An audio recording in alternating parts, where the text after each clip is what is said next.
personal friend of yours. You coached with him. Jordi now has taken over, been with you guys through the rise of the Nuggets and everything. Is it adding more excitement seeing Jordi down there?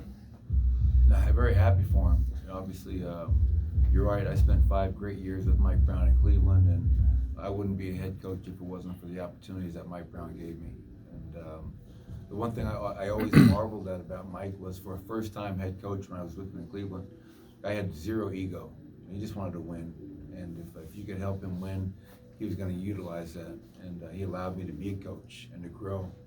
And I try to do the same thing with my guys. When Mike got the job here, and he came after Jordi to be his lead assistant, I just felt it was a great opportunity for Jordi to reunite with Mike and continue to grow in his path to become a head coach in the NBA. And I think one day Jordi will be a head coach in this league. He's been a head coach in the G League. He's got great international experience, and this team is on the right path with the right coaches. So I'm really happy for them. Michael, did you reach out to him at all today, Jordi? No. He just hit me up, tried to see him before the game. I wasn't even aware until about 2 minutes ago about Mike Brown. It's amazing how things change quickly in this business. But so hope Mike is feeling all right, and obviously I'll have a chance to see Jordi and hopefully his family after the game. Coach Malone, if you don't mind me asking, I know we want to talk about the game, but and Jordi, you just said it. Sooner or later, he's going to sit down at the table for an interview. And you've been through this process too. What is it like, seeing a coach like that, moving up the ranks, getting the respectability in the league, and getting that opportunity, to get that head coaching job? And I just want to know from your perspective, your experience. Well, I mean, last couple of years, seeing Wes Unseld, who was on my staff for years, and as we had success, I think people started to view Wes in a different light, and that's what it takes. You got to be a part of a successful program, and Wes is doing his thing in Washington. Same thing for Jordi. Jordi has a great reputation in this league, and if this Sacramento Kings team can keep fighting and become a playoff team and snap that long drought that they've had, and he's a big part of that, other franchises will see him in a different light. And he's had opportunities to sit down and meet with teams, and I have no doubt that there'll be more and more teams calling as this team continues to grow and improve. When asked about his time with you guys in Denver, he mentioned being a part of a culture, sort of starting at the bottom and then becoming a playoff regular. How did he evolve as a coach in your perspective, and maybe contribute to that winning culture that you guys developed? Yeah, well, Jordi and I go way back. He was with us in Cleveland, all the way back when I started working with Mike. Mike brought him over, as you guys all know, as a player development guy. And, Jordi's just kind of moving up step by step, taking the G League route, becoming a head coach, working with the Spanish national team, being well-rounded, being a student of the game.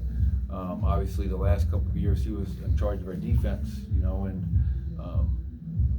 taking that head on and trying to help our team become the best defensive team that we could be. So what I've always admired about Jordi is, one, his passion for the game, and two, the fact that he's always going to try to do whatever it takes with whatever responsibility is given to him to take that head on and try to help the head coach and the players as much as he can.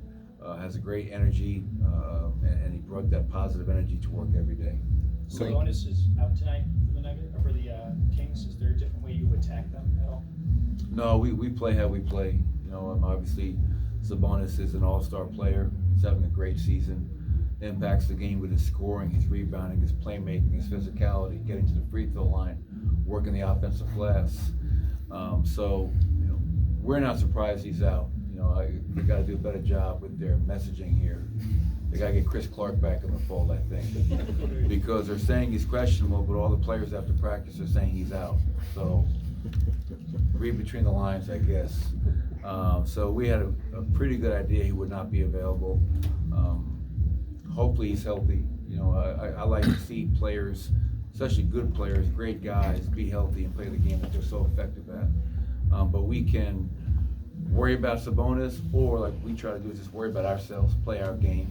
And if there's no Sabonis, that means De'Aaron Fox is going to be that much more aggressive. That means Kevin Huerter is going to be looking to shoot the ball more frequent than he has been. Both he and Murray are shooting 40 plus from three in their last 5 games. Harrison Barnes, obviously, solid veteran, who could hurt you on both ends of the floor.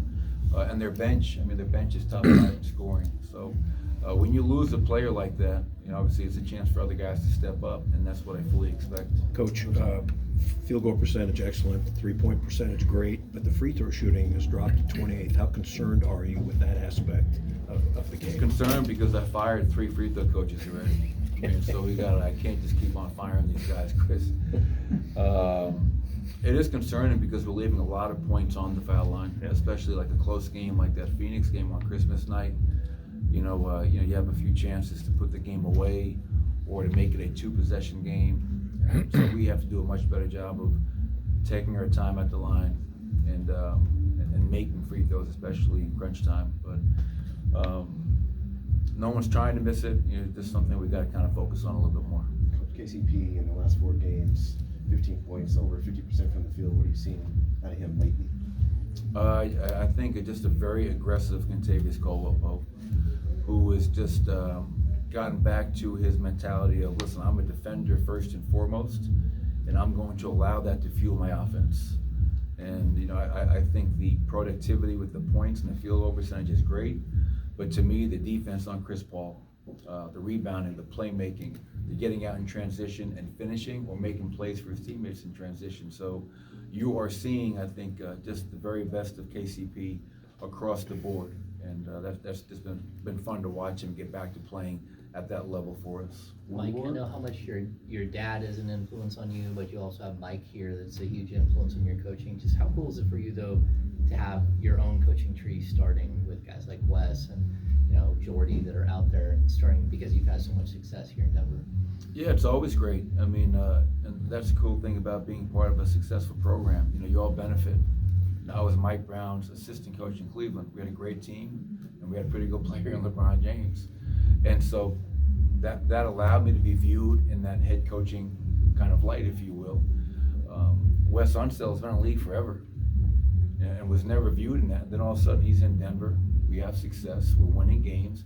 We're winning playoff series, and now Wes gets an opportunity. And that's all it takes is just the opportunity to get seen by that and viewed as if you are a head coaching candidate.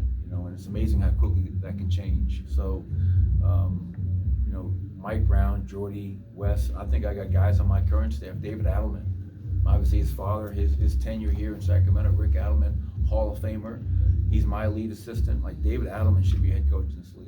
Then I got guys like Ryan Saunders, who has been a head coach, Popeye Jones. So you always want to see guys that work for you, loyal to you, give up, sacrifice so much for them to get that opportunity. And really happy for Wes, and again, happy that Jordy's in a good place with good people. Thanks, everybody. Right, thanks, Coach.